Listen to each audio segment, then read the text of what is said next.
তো এটা হচ্ছে 8ই মার্চ শুক্রবার রাত্রেবেলার ভিডিও। তো আমরা ওখানে গিয়ে একটুখানি বসেছিলাম, যেহেতু আজকে আমরা শিবরাত্রি করছি না, পরের দিন শিবরাত্রিটা করছি। আর এবারে শিবরাত্রি কিন্তু দোভেজি পড়েছে, মানে যেহেতু অনেকটা রাত্রেবেলায় পড়েছে আর কি। তো দেখতেই পাচ্ছ এখানে অনেক লোক সংখ্যায় আর কি কম, কারণ বেশিরভাগ লোকই আর কি কালকেই করবে।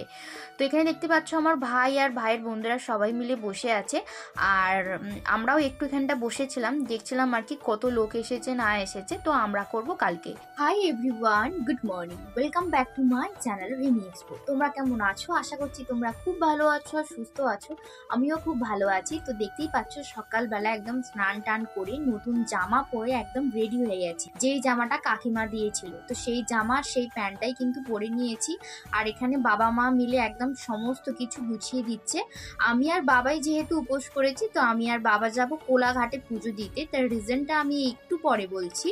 আর এখানে দেখতে পাচ্ছ বাবা আগে ঘরের শিবকে সমস্ত পুজো টুজো করে নিয়েছে, আর এখানে সমস্ত ঠাকুরকে কিন্তু পুজো করে নিয়েছে। আমরা দেখো বেরিয়েও পড়েছি। তো এবার আমি রিজনটা বলছি কেন আমরা ওখানে পুজো দিলাম না। তার কারণ আগের দিন রাত্রেবেলা যারা ওখানে পুজো দিয়েছে, তো রাত একদম 1টা অবধি নিশ্চয়ই পুজো হয়েছে ওখানে।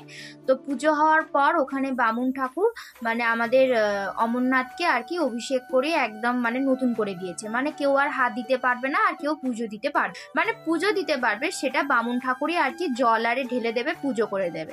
তো ওইভাবে তো শিবরাত্রি হয় না। শিবরাত্রি নিজে উপোস করে নিজে জল ঢালবো, সেটাই তো মানে শিবরাত্রি। তো সেই জন্য বাবা আমাকে নিয়ে চলে যাচ্ছে কোলাঘাটের ওখানে শিব মন্দির আছে, ওখানে গিয়েই আমরা জল ঢালবো।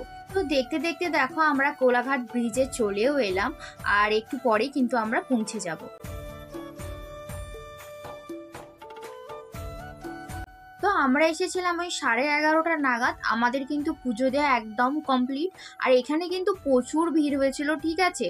এখানে যে যার নিজের মতন একদম মনস্কামনা করে একদম পুজো করছে। আর পাশেই কিন্তু কালী মন্দির আছে, কালী মন্দির আর শিব মন্দির একদম পাশাপাশি। তো আমাদের পুজো দেওয়া হয়ে গেছে। এখানে দেখো বাবা সমস্ত কিছু গোছগাছ করে নিচ্ছে, মানে যা যা আমরা এনেছিলাম তো সেইগুলোই ভালো করে গোছগাছ করে নিচ্ছে। আর এখানে দেখতেই পাচ্ছ মা কালী আছে। তো এখানেও যেহেতু আজকে অমাবস্যা ছিল, মানে শনিবার, তো আজকে যেহেতু অমাবস্যাও ছিল রাত্রি থেকে, তো এখানেও কিন্তু পুজো হচ্ছে। তো চলো এবার আমরা বেরিয়ে যাব। তো যেহেতু আমার ঘড়িটা একদম খারাপ হয়ে গেছে, ওটার ব্যাটারি আরো কি সব পাল্টাতে হবে, তো তার জন্য আমি একটা নতুন ঘড়ি আর কি কিনে নিচ্ছি। তো এখানে অনেকগুলো ঘড়ি দেখার পর একটা পছন্দ হয়েছে, তাও আমি খুঁত করেই নিয়েছি। অ্যাকচুয়ালি আমার একটু গোল্ডেনের মধ্যে দেখতে বেশ ভালো লাগছিল, বাট এখানে সেই রকমটা নেই, তাই সিলভারের মধ্যেই আমি একটা নিয়েছি। তো এইটাই নিয়েছি আমি। তোমরা বলো কেমন হয়েছে। তো আমরা দেখো বাড়ি চলে এসেছি। বাড়ি এসে আমার ননদ ভাইয়ের পায়েতে নুন হলুদ দিয়ে আমরা নিজেদের উপোস ভেঙে নিয়েছি। ভেঙে নেওয়ার পর ওদেরকে আমরা দুপুরের খাবার খাইয়ে দিয়েছি, মানে নান, আলুর দম, মিষ্টি, চাটনি, এই সমস্ত কিছু। আর পাশের ভাইটা হচ্ছে গিয়ে ওর সাথে এসেছে, মানে ওদের আজকে ওর সাথে এসেছিল বলে মা দুজনকেই খাইয়ে দিয়েছে। তো যাই হোক, এটা তোমাদের নিয়ম আছে নাকি আমি ঠিক জানি না। তো আমাদের এখানে এই নিয়মটা মানে ওইভাবে আর কি উপোসটা ভাঙা হয়। তো আমরাও তারপরে খেতে বসে গেছি, নান, আলুর দম, এইসব। আজকে দুটো কালী পুজোর নেমন্তন্ন ছিল। একটা বাবার বন্ধুর বাড়িতে আমাদের নেমন্তন্ন ছিল, সেখানে আমি যাইনি, সেখানে মা আর বাবাই শুধু গেছে। আর একটা একদম আমাদের পাশের বাড়িতে আর কি নেমন্তন্ন ছিল, তো চলে এসেছি একদম পাশের বাড়িতে। এখানেও নেমন্তন্ন ছিল ফুল ফ্যামিলি। তো এখানে আমি, কাকা আর কাকিমা এসেছি 3 জনে। আর ভাই গেছে ভাইয়ের বন্ধুর বাড়ি, ওখানে ওর নেমন্তন্ন ছিল। মানে সবাই আর কি সবার বাড়িতে চাড়িয়ে চুড়িয়ে গেছি। এখানে আমি, কাকিমার কাকা বসেছিলাম। আর তারপরে দেখতেই পাচ্ছ আমরা এখানে খেতে বসে গেছি। অনেকটা রাত হয়ে গেছে, এখন বাজে 10:30।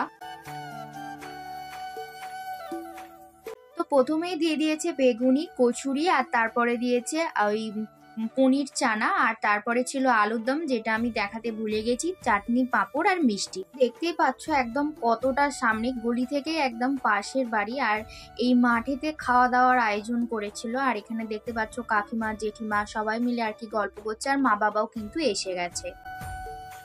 তো আজকের ভিডিওটা আমি এখানেই শেষ করছি। যদি ভিডিওটা ভালো লেগে থাকে অবশ্যই একটা লাইক, শেয়ার, সাবস্ক্রাইব করে দিও।